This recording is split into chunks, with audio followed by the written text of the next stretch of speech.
بسم اللہ الرحمن الرحیم۔ سامعین کرام، آپ سن رہے ہیں اردو ناول دھواں، جس کے مصنف ہیں شمیم نوید، اور یہ اس سلسلے کی قسط نمبر 5 ہے۔ آپ اگر میرے چینل کہانی گھر پر نئے ہیں اور آپ نے ابھی تک میرا چینل سبسکرائب نہیں کیا تو ابھی میرے چینل کو سبسکرائب کر کے بیل آئیکن پر کلک کر دیں تاکہ آنے والی نئی کہانی کی اطلاع بر وقت آپ تک پہنچ سکے۔ نرس کی بات سن کر میرا دل ڈوب گیا۔ منزل میرے قریب آ کر دور ہو گئی تھی۔ میں سوچنے لگا کاش اللہ دیتا ہی زندہ بچ جاتا، میں اس سے اپنے دشمن کے بارے میں کچھ پوچھ سکتا۔ میری لاہور آمد قطعی بے سود ثابت ہوئی تھی۔ میں ایک بار پھر تاریکی میں تھا۔ بوجھل قدموں کے ساتھ ہسپتال کے گیٹ سے نکلتے ہوئے مجھے کرمو کی بات یاد آئی۔ اس نے کہا تھا کہ ممکن ہے جس شخص کی مجھے تلاش ہے وہ ایک اور قریبی گاؤں ڈبگری کا رہنے والا ہو۔ میں انہیں خطوط پر سوچنے لگا۔ سوچتے ہوئے میں اسی نتیجے پر پہنچا کہ میرا دشمن یقیناً کسی آس پاس کے گاؤں میں ہے۔ میں نے فیصلہ کیا کہ اپنے دشمن کی تلاش میں آس پاس کے سارے گاؤں چھان ماروں گا، وہ مجھے کہیں نہ کہیں تو مل ہی جائے گا۔ اس فیصلے سے میرے دل کو قدرے سکون ہوا۔ ہسپتال سے نکل کر میں یوں ہی پیدل ایک طرف بڑھتا جا رہا تھا۔ اب میرے ذہن میں ایک اور سوال تھا کہ کل تک لاہور میں رہوں یا نہ رہوں۔ اب یہاں مزید رکنا لا حاصل ہی تھا۔ پھر مجھے یہی بہتر معلوم ہوا کہ آج ہی علی پور واپس چلا جاؤں۔ ابھی وقت تھا اور میں شام ہوتے ہوئے علی پور پہنچ سکتا تھا۔ اس خیال کا ایک سبب جمیلہ بھی تھی۔ وہ مطمئن ہو جاتی کہ میں شہناز کے ساتھ اس کی کوٹھی میں رات کو نہیں رہا۔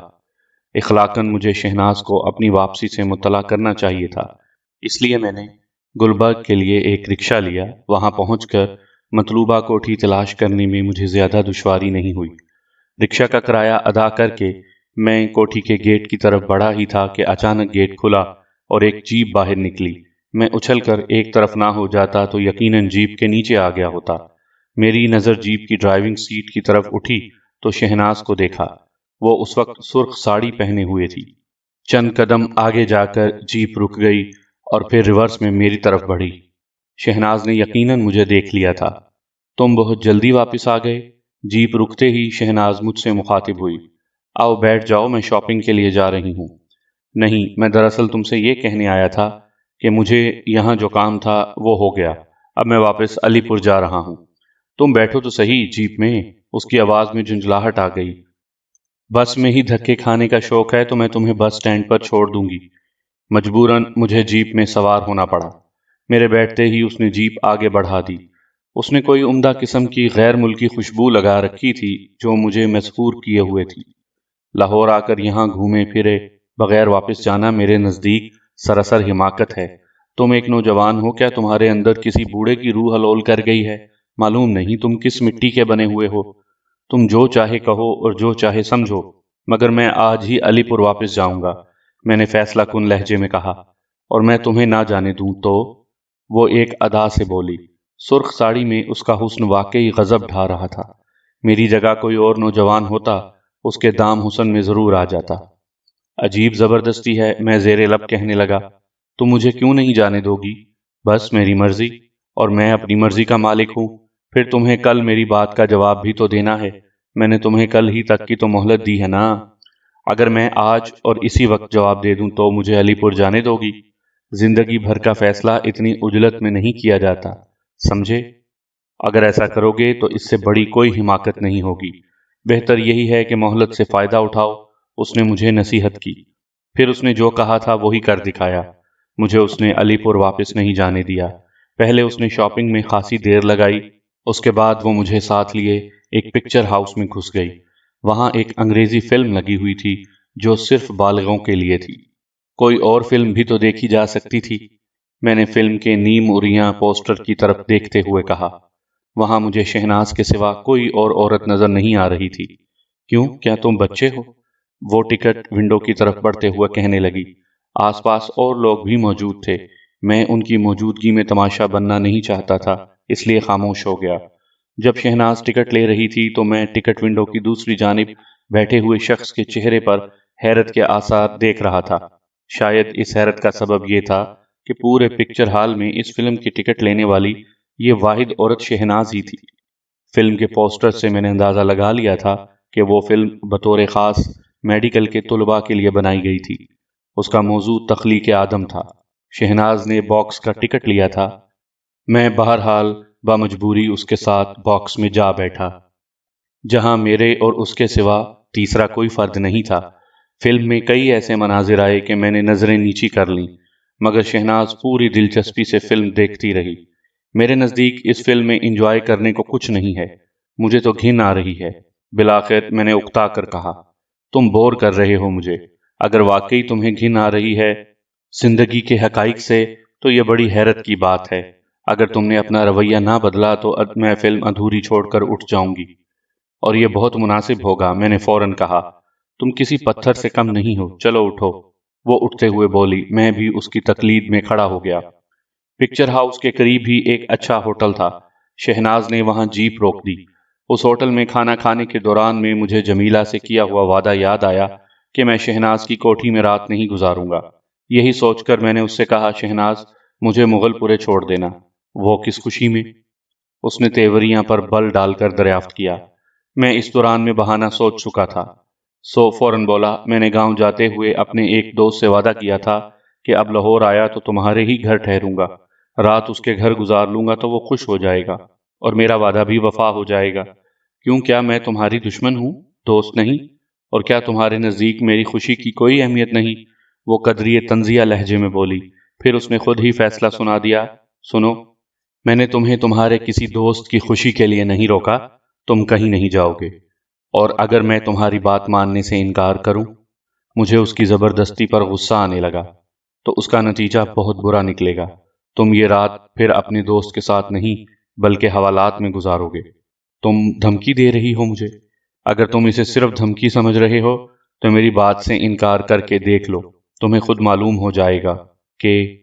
دیکھو شہناز، بات نہ بڑھاؤ تو اچھا ہے، میں نے اسے سمجھانا چاہا مگر وہ سمجھنے والی شے نہیں تھی۔ وہ اپنی ضد پر قائم رہی۔ بہرحال کھانا کھا کر جب ہم ہوٹل سے باہر نکلے تو میں نے اسے کہا، اچھا خدا حافظ شہناز، میں صبح تمہاری کوٹھی آ جاؤں گا۔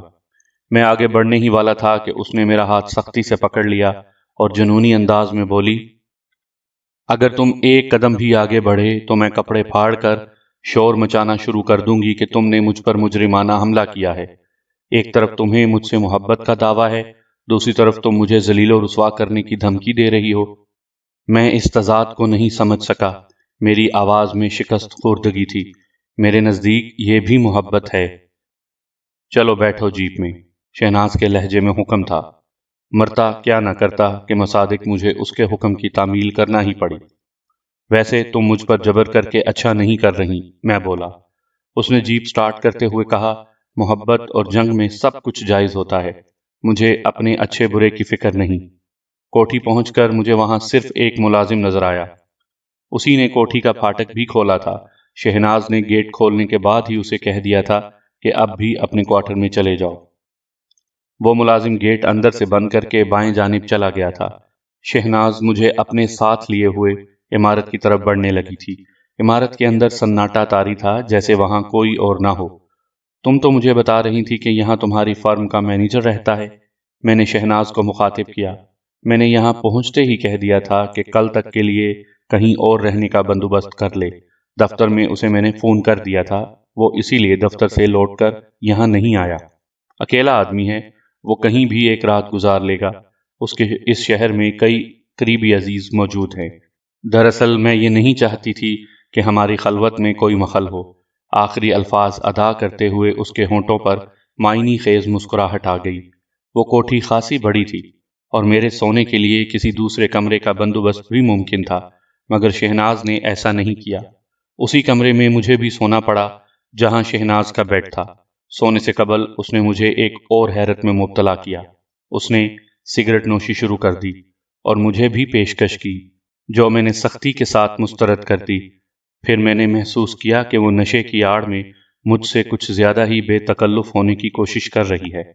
میں نے اس کی باہیں جھٹکنی اور پھر اپنے بیڈ پر آ کر لیٹ گیا۔ تم مجھے ٹھکرا کر میری بے عزتی کر رہے ہو، تم نے میری توہین کی ہے۔ یہ کہتے ہوئے وہ اٹھ کر کھڑی ہو گئی، پھر پوری قوت سے چیخ اٹھی، نکل جاؤ میری کوٹھی سے، اسی وقت دفع ہو جاؤ۔ میری قوت برداشت جواب دے گئی۔ میں تیزی کے ساتھ مسحری سے اٹھا اور سرہانے پر رکھا ہوا اپنا ایئر بیگ اٹھا لیا۔ ٹھیک ہے، میں جا رہا ہوں، میں نے اس کی طرف دیکھے بغیر کہا اور دروازے کی طرف بڑھ گیا۔ معلوم نہیں نشے کا اثر تھا یا وہ حقیقتاً اتنی ہی مشتعل ہو گئی تھی کہ مجھے گالیاں بکنے لگی۔ میں کوئی جواب دیے بغیر تیزی کے ساتھ کمرے سے نکل آیا۔ پھر میں نے اس جہنم کدے سے نکلنے میں دیر نہیں کی تھی۔ وہ رات میں نے مغل پورے میں اپنے ایک دوست کے گھر گزاری اور صبح ناشتہ کرتے ہی علی پور کے لیے ایک بس پکڑ لی۔ دوپہر تک میں علی پور پہنچ گیا۔ اس روز شام کو میں ناہید کو پڑھانے بڑی حویلی گیا۔ دوسرے دن جمعہ تھا۔ میں نے ناہید سے کہہ دیا تھا کہ جمعے کو چھٹی کروں گا۔ اگلے روز میں اپنے ایک کارندے کے ساتھ قریبی گاؤں ڈبگر روانہ ہو گیا۔ گزشتہ روز ہی میں یہ معلوم کر چکا تھا کہ کون ڈبگری تک میرے ساتھ چل سکتا ہے۔ دوپہر کا کھانا کھاتے ہی میں اپنے کھیتوں کی طرف چلا گیا اور پھر میں نے وہیں سے بڑی حویلی کا رخ کیا تھا۔ میں جس کارندے کو اپنے ساتھ لے کر گیا تھا اسے راستے ہی میں ایک فرضی کہانی سنا دی تھی۔ میں نے اسے اپنے دشمن کا حلیہ بتانے کے بعد کہا تھا کہ اس شخص پر میرے ایک دوست کا قرض ہے۔ حلیہ سن کر وہ ایک دم چونک اٹھا، جسے میں نے بھی محسوس کر لیا تھا۔ اس وقت تک میں نے اسے اپنے دشمن کا نام نہیں بتایا تھا۔ اس کا نام اکبر ہے نا جی؟ کارندے نے پوچھا۔ ہاں یہی نام ہے، میں جلدی سے بولا۔ کیا تم اسے جانتے ہو؟ اسے کون نہیں جانتا باؤ جی، آپ بھی کمال کرتے ہیں۔ وہ علی پور میں موجود ہے اور آپ اسے ڈبگری ڈھونڈنے جا رہے ہیں۔ کارندے کی بات سن کر میرے جسم میں سنسنی سی دوڑ گئی۔ کیا کہہ رہے ہو تم؟ میں نے اسے نہیں دیکھا اب تک۔ اگر وہ علی پور میں موجود ہوتا تو مجھے بھی کہیں نہ کہیں نظر آتا نا۔ باؤ جی آپ کو یہاں آئے دن ہی کتنے ہوئے ہیں؟ میرے خیال ہے کہ جس کی تلاش میں آپ یہاں آئے تھے اس سے ایک دن پہلے ملک جی نے اکبر کو کسی کام سے لاہور بھیجا تھا، جہاں سے وہ 4-6 دن میں پلٹا۔ پھر اگلے ہی روز وہ قریبی گاؤں کنجا کے ایک دوست کے ساتھ دوبارہ لاہور چلا گیا۔ راستے میں اس کی جیپ کو حادثہ پیش آ گیا۔ سنا ہے اکبر کا دوست ہسپتال میں مر گیا۔ اکبر ایک روز پہلے چھٹی لے کر گاؤں آ گیا۔ اس کی ٹانگ پر پلاسٹر چڑھا ہوا تھا، وہ اس لیے باہر نہیں نکل سکا۔ پھر بھلا کس طرح آپ کو نظر آ جاتا؟ کارندے نے تفصیل سے مجھے بتایا۔ اس کارندے کے ساتھ میں سائیکل پر سوار ڈبگری کی طرف جا رہا تھا۔ علی پور سے ہمیں چلے ہوئے کوئی 1 گھنٹہ بھر ہو گیا تھا۔ ہم ناشتہ کر کے ہی چل پڑے تھے۔ کارندے کے کہنے کے مطابق اب ڈبگری زیادہ دور نہیں تھا۔ کارندے نے جب مجھے میرے دشمن اکبر کے بارے میں بتایا تو اس وقت ہی میں ہی سائیکل چلا رہا تھا۔ میں نے سائیکل روک دی۔ اب وہاں جا کر کیا کرنا ہے؟ علی پور واپس چلتے ہیں، میں نے سائیکل موڑتے ہوئے جواب دیا۔ پھر کارندے کو تاکید کی، دیکھو تم یہ بات کسی کو نہ بتانا کہ میں نے تم سے اکبر کے متعلق کچھ پوچھ گچھ کی ہے۔ بہتر ہے باؤ جی، نہیں بتاؤں گا۔ اور ہاں یہ بتاؤ کہ اکبر کیا ملک سرفراز کا ملازم ہے؟ میں نے کارندے سے دریافت کیا۔ ہاں جی، اکبر ملک جی کا پرانا ملازم ہے۔ ویسے باؤ جی ایک بات بتاؤں، اکبر سے پیسے واپس ملنا مشکل ہی ہے، وہ اچھا آدمی نہیں ہے۔ مجھے کیا لینا اس سے؟ میں نے کارندے کو ٹال دیا۔ میں تو اپنے دوست کو اس کا پتہ بتا دوں گا، پھر وہ جانے اور اکبر جانے۔ اب تک مجھے اکبر کے متعلق جو معلومات حاصل ہوئی تھی ان کی روشنی میں میرا ذہن الجھ کر رہ گیا تھا۔ میرا ذہن یہ بات قبول کرنے پر آمادہ نہیں تھا کہ ملک سرفراز نے میرے والد اور بھائی کو قتل کرایا ہوگا اور اسی کی اما پر میری والدہ کو بھی اغوا کیا گیا ہوگا۔ اکبر کا تعلق کنجا میں رہنے والے ایک شخص اللہ دتا سے بھی تھا، وہاں کا زمیندار بھی ملک ہی کہلاتا تھا۔ اس امکان کو بھی رد نہیں کیا جا سکتا تھا کہ ملک سرفراز کے بجائے اس تمام کارروائی کے پیچھے ملک خوشی محمد کا ہاتھ ہو۔ علی پور لوٹنے تک میرا ذہن انہی خیالوں میں کھویا رہا۔ علی پور پہنچ کر میں اپنے گھر جانے کے بجائے بڑی حویلی جا پہنچا۔ کارندے سے مجھے پہلے ہی معلوم ہو چکا تھا کہ اکبر بڑی حویلی کے اس حصے میں رہتا ہے جو حویلی کے ملازمین کے خاطر مخصوص ہے۔ وہاں پہنچ کر مجھے ایک اور ہی خبر ملی۔ معلوم ہوا کہ گزشتہ رات اکبر کی طبیعت بہت خراب ہو گئی تھی۔ نتیجتاً صبح ہوتے ہی ملک سرفراز کی ہدایت پر اسے لاہور کے سول ہسپتال بھیج دیا گیا، جہاں وہ زیر علاج تھا۔ میں گزشتہ روز ہی لاہور سے آیا تھا۔ اب اگر دوبارہ امی اور ابو سے لاہور جانے کی اجازت مانگتا تو وہ مجھے اس کی اجازت نہ دیتے۔ میں نے یہی سوچ کر کہ کسی کو کچھ نہ بتانے کا فیصلہ کیا اور خاموشی سے لاہور جانے کا قصد کر لیا۔ جس وقت میں بس اسٹینڈ پر لاہور جانے والی بس کا انتظار کر رہا تھا، لاہور کی طرف سے مجھے ایک تیز رفتار جیپ آتی دکھائی دی اور پھر وہ جیپ کسی طوفانی بگولے کی طرح میرے قریب سے دھول اڑاتی گزر گئی۔ جیپ خاصی تیز رفتاری کے ساتھ گزری تھی، اس کے باوجود میں نے شہناز کو اس کی ڈرائیونگ سیٹ پر بیٹھے ہوئے دیکھ لیا۔ گزشتہ سے پیوستہ شب اس نے مجھے ترغیب دینے میں کوئی کسر نہ چھوڑی تھی۔ اگر میں پختہ کردار کا مالک نہ ہوتا تو بہک گیا تھا۔ اس وقت اس لیے اسے دیکھ کر میرے دل میں نفرت کی ایک لہر سی ابھری۔ اس کا ایک سبب یہ بھی تھا کہ اس نے بے عزت کر کے مجھے اپنی کوٹھی سے نکال دیا تھا۔ سامعین کرام، آپ یہ کہانی میرے چینل کہانی گھر پر سن رہے ہیں، اور آپ نے اگر ابھی تک میرا چینل سبسکرائب نہیں کیا تو ابھی میرے چینل کو سبسکرائب کر کے بیل آئیکن پر کلک کر دیں تاکہ آنے والی نئی کہانی کی اطلاع بر وقت آپ تک پہنچ سکے۔ لاہور جانے والی بس کا مجھے نصف گھنٹے انتظار کرنا پڑا۔ اس مرتبہ میں نے ایئر بیگ بھی ساتھ نہیں لیا تھا تاکہ امی یا جمیلہ کو شک نہ ہو۔ شام کو 5 بجے کے قریب میں لاہور پہنچ گیا، اور پھر میں نے میو ہسپتال پہنچنے سے پہلے لمبے پھل کا جھٹکے دار ایک چاقو خرید لیا۔ میں اب اپنے دشمن کو مزید مہلت نہیں دینا چاہتا تھا۔ میری آنکھوں میں اس وقت اپنے والد اور بھائی کی خون میں تڑپتی ہوئی لاشیں گھوم رہی تھیں۔ میو ہسپتال کے ایمرجنسی وارڈ میں مجھے اپنا دشمن ایک بیڈ پر نظر آ گیا، اور اس پر نظر پڑتے ہی میرا خون کھول اٹھا۔ ملک سرفراز کا وہی بارش ملازم بیڈ کی ایک طرف بچھی ہوئی بینچ پر بیٹھا ہوا تھا، جس کی شکرے جیسی آنکھیں مجھے پہلی ملاقات میں آشنا سی لگی تھی۔ بڑی حویلی آتے جاتے کئی بار اس سے میری مٹ بھیڑ ہوئی تھی۔ وہ مجھے پہچانتا تھا، اور اب میں بھی اسے اکبر کے ساتھ دیکھ کر پہچان چکا تھا۔ اس رات میرے والد اور بھائی کو قتل کیا گیا تھا۔ یہی شخص اکبر کے ساتھ تھا۔ اس کا نام تو رشید تھا، مگر ملک سرفراز اسے شیدے کہتا تھا۔ ماسٹر جی، آپ کہاں؟ شیدے نے مجھے دیکھ کر حیرت سے پوچھا۔ میں دراصل اپنے ایک عزیز کی تلاش میں یہاں آیا تھا جو نہیں ملا، تو تمہیں دیکھ کر ادھر چلا آیا۔ میں نے بات بنا دی۔ ویسے میں اسے ابھی تلاش کر رہا ہوں، ممکن ہے وہ کسی اور وارڈ میں ہو۔ یہ کہہ کر میں نے بیڈ پر آنکھیں بند کیے ہوئے اکبر کی طرف دیکھا اور جان کر شیدے سے پوچھا، یہ کون ہے؟ یہ اکبر ہے جی، میرا پرانا دوست، یہ بھی حویلی ہی میں رہتا ہے، میری طرح ملک کا ملازم ہے۔ پھر وہ اکبر کو پیش آنے والے حادثے کے متعلق بتانے لگا جو مجھے پہلے ہی معلوم تھا۔ اس کے بعد شیدے نے بتایا رات کو اس کی طبیعت خراب ہو گئی تھی۔ صبح ملک جی کے حکم پر اسے یہاں لے کر آیا گیا ہے۔ ڈاکٹر نے بتایا ہے کہ اسے شوگر ہے، اسی وجہ سے اس کی حالت بگڑ گئی ہے، اب بھی بے ہوش پڑا ہے۔ تم فکر نہ کرو، میں ڈاکٹر سے جا کر بات کرتا ہوں۔ میں نے شیدے کو بظاہر تسلی دی اور پھر وارڈ کے ڈیوٹی روم میں پہنچ گیا۔ ڈیوٹی پر موجود ایک ڈاکٹر سے میں نے اکبر کے بارے میں بات کی تو چونک پڑا۔ ڈاکٹر نے مجھے بتایا کہ اکبر کا بچنا مشکل ہے۔ ڈاکٹر نے یہ بھی کہا تھا کہ ممکن ہے اکبر کو اب ہوش ہی نہ آئے اور وہ اسی عالم میں انتقال کر جائے۔ اکبر میرا دشمن تھا اور مجھے اس کی زندگی سے کوئی دلچسپی نہیں تھی، مگر میں خود اسے اپنے ہاتھوں سے قتل کرنا چاہتا تھا۔ اس کے علاوہ اسے قتل کرنے سے پہلے اپنی ماں کے بارے میں بھی پوچھنا چاہتا تھا۔ اگر وہ خود اپنی موت مر جاتا تو پھر میرے سینے میں بھڑکتی ہوئی انتقام کی آگ کس طرح بجھتی؟ اسی وقت میرے ذہن میں ایک نیا خیال ابھرا اور میرے لہو کی گردش تیز ہو گئی۔ جس خیال کے سبب میری رگوں میں لہو سنسنانے لگا تھا وہ یہ تھا کہ اگر اکبر ہوش میں نہیں آتا تو میں شیدے کو بھی زبان کھولنے پر مجبور کر سکتا ہوں۔ شیدہ بھی مجھے سب کچھ بتا سکتا تھا۔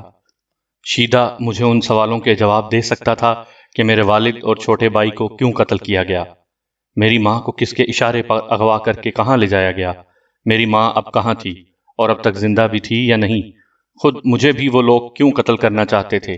شیدہ بہرحال اس جرم میں برابر کا شریک تھا، اس سے بھی کوئی بات چھپی نہیں رہی ہوگی۔ وارڈ کے ڈیوٹی روم سے نکلتے ہوئے میں نے رات کو وہیں ہسپتال میں رکنے کا فیصلہ کیا اور پھر شیدے کے پاس پہنچ گیا۔ میں نے پہلے اسے تسلی دی، شیدے، ڈاکٹر کا کہنا ہے کہ فکر کی کوئی بات نہیں، تمہارا دوست ٹھیک ہو جائے گا، میں ذرا ابھی آتا ہوں۔ معلوم ہوا ہے کہ کچھ مریضوں کو یہاں سے دوسرے وارڈوں میں بھیج دیا گیا ہے۔ میں جس مریض کی تلاش میں یہاں آیا ہوں، اگر وہ کسی اور وارڈ میں مل گیا تو رات کو مجھے بھی ہسپتال میں ہی رکنا پڑے گا۔ یہ اچھا ہوا کہ تم سے یہاں ملاقات ہو گئی، رات اچھی گزر جائے گی۔ اگر آپ کا مریض مل جائے ماسٹر جی تو بہت اچھا ہے، شیدے نے جواب دیا۔ میں آتا ہوں اسے دیکھ کر۔ یہ کہہ کر میں نے قدم بڑھا دیے۔ ماسٹر جی، اگر آپ کا مریض نہ ملے تو مجھے بتا ضرور جائیے گا۔ عقب سے شیدے کی آواز سنائی دی اور میں نے مڑ کر سر ہلا دیا۔ کچھ دیر ادھر ادھر وقت گزاری کے بعد میں پھر ایمرجنسی وارڈ میں آ گیا۔ اس وقت ایک نرس اکبر کے بازو میں انجیکشن لگا رہی تھی۔ نرس چلی گئی تو میں نے شیدے کو مخاطب کیا، وہ مل گیا، میں اب رات کو یہیں رکوں گا۔ یہ کہہ کر میں نے گھڑی میں وقت دیکھا اور بولا، اس وقت 7 بج رہے ہیں، میں 2 گھنٹے بعد آؤں گا۔ اب میرے مریض کے ساتھ ایک اور آدمی بھی ہے، 2 گھنٹے وہ آرام کر لے گا، پھر میں یہاں آ جاؤں گا اور تم کمر سیدھی کر لینا۔ یہ بہت ہی اچھا ہوا ماسٹر جی، آپ کے یہاں ہونے سے میرا حوصلہ بڑھ گیا ہے، خدا آپ کو اس نیکی کا اجر دے گا۔ پھر میں وہاں سے چلا آیا۔ دراصل مجھے بھوک لگ رہی تھی، میں دوپہر کو کچھ بھی نہیں کھا سکا تھا۔ ہسپتال ہی کی حدود میں ایک ہوٹل دیکھ کر میں اس میں گھس گیا۔ کھانا تو اوسط درجے کا تھا مگر بھوک میں اچھا لگا۔ کھانا کھا کر چائے پیتے ہوئے میں سوچنے لگا کہ جو شخص خود ہی موت کی دہلیز تک پہنچ گیا ہے اسے کیا مارنا۔ یوں بھی وہ محض آلہ کار تھا، اصل مجرم تو کوئی اور ہی تھا، وہ جس نے اکبر کو قتل پر آمادہ کیا تھا۔ کافی دیر سوچ بچار کے بعد میں اسی نتیجے پر پہنچا کہ مجھے اکبر کو قتل نہیں کرنا چاہیے۔ اس فیصلے کے بعد میں بل ادا کر کے ہوٹل سے باہر آ گیا۔ وقت گزاری کے لیے میں ہسپتال کے احاطے میں ہی ٹہلتا رہا۔ شیدے کے زبان کھلوانے کے لیے مجھے مزید کچھ وقت گزر جانے کا انتظار تھا۔ مجھے علم تھا کہ گاؤں کے لوگ جلد سونے کے عادی ہوتے ہیں، رات کے 9 بجے ان میں سے شاید ہی کوئی جاگتا ہوا ملے۔ مجھے امید تھی کہ میں جب شیدے سے کہوں گا کہ کچھ دیر باہر برآمدے میں کوئی چادر وغیرہ بچھا کر آرام کر لو تو وہ لیٹتے ہی سو جائے گا۔ پھر موقع دیکھ کر میں اس کے پاس جاؤں گا اور اسے جگا کر گردن پر چاقو رکھ دوں گا تاکہ وہ میرے ہر سوال کا ٹھیک ٹھاک جواب دے۔ 9 بجنے میں چند منٹ باقی تھے کہ میں ایمرجنسی وارڈ کی طرف بڑھ گیا۔ اندر جا کر میں نے دیکھا کہ شیدے بینچ پر بیٹھا اونگ رہا تھا۔ میں قریب پہنچا تو وہ چونک کر اٹھا۔ آپ آ گئے ماسٹر جی؟ اس نے نیند میں ڈوبی ہوئی آواز میں کہا۔ ہاں آ گیا، میں بولا۔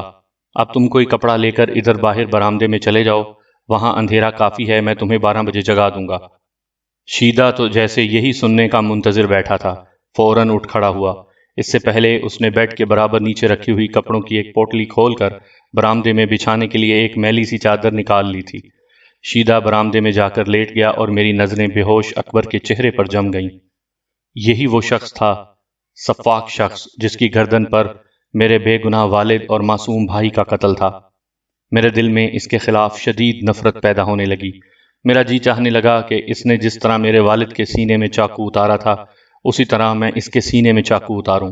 لمحہ بلمحہ یہ خواہش تیز سے تیز ہوتی گئی، خود پر قابو پانے کے لیے کہ کہیں جذبات کی رو میں کوئی غلط قدم نہ اٹھا لوں، بینچ سے اٹھ کھڑا ہوا۔ میرا رخ اب برآمدے کی طرف تھا۔ وہاں میں نے نیم تاریکی میں ایک جانب شیدے کو لیٹے ہوئے دیکھا، وہ کچھ ہی دیر میں بے خبر ہو کر سو گیا تھا۔ اس سے خاصے فاصلے پر ایک اور شخص چادر اوڑھے سو رہا تھا۔ وارڈ میں ابھی کچھ چہل پہل تھی، اس لیے مجھے مزید انتظار کرنا پڑا۔ مزید 1 گھنٹہ اور گزر گیا تو تیز بلب بجھا کر ہلکی روشنی کر دی گئی۔ اب وارڈ میں نیم تاریکی تھی اور چہل پہل بھی مفقود ہو چکی تھی۔ اس 1 گھنٹے کے دوران میں نے بیشتر وقت ٹہلتے ہوئے گزارا۔ اکبر کے قریب بیٹھ کر مجھ پر وحشت سی سوار ہونے لگتی تھی۔ مجھے ڈر تھا کہ کہیں اس وحشت کے زیر اثر میں اسے قتل نہ کر دوں۔ لمبے پھل کا چاقو تو میری جیب میں موجود ہی تھا۔ جیسے تیسے میں نے مزید وقت کچھ گزارا مگر 11 بجے سے کچھ پہلے ہی میری قوت برداشت جواب دینے لگی۔ میں برآمدے میں پہنچ گیا، وہاں ہر طرف سناٹا تھا۔ میں آہستہ قدمی کے ساتھ شیدے کے قریب پہنچ گیا اور جیب سے چاقو نکال کر کھول لیا، پھر اس کے قریب چادر پر بیٹھ گیا۔ شیدے، شیدے، میں نے آہستہ آہستہ اسے آواز دی مگر وہ سوتا رہا۔ مجبوراً میں نے اس کا شانہ ہلایا۔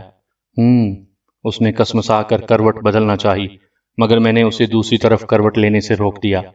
شیدے، جاگو شیدے، میں نے اسے جھنجھوڑ دیا۔ بالآخر وہ جاگ ہی گیا اور اسی وقت میں نے اس کی گردن پر چاقو کی نوک رکھ دی۔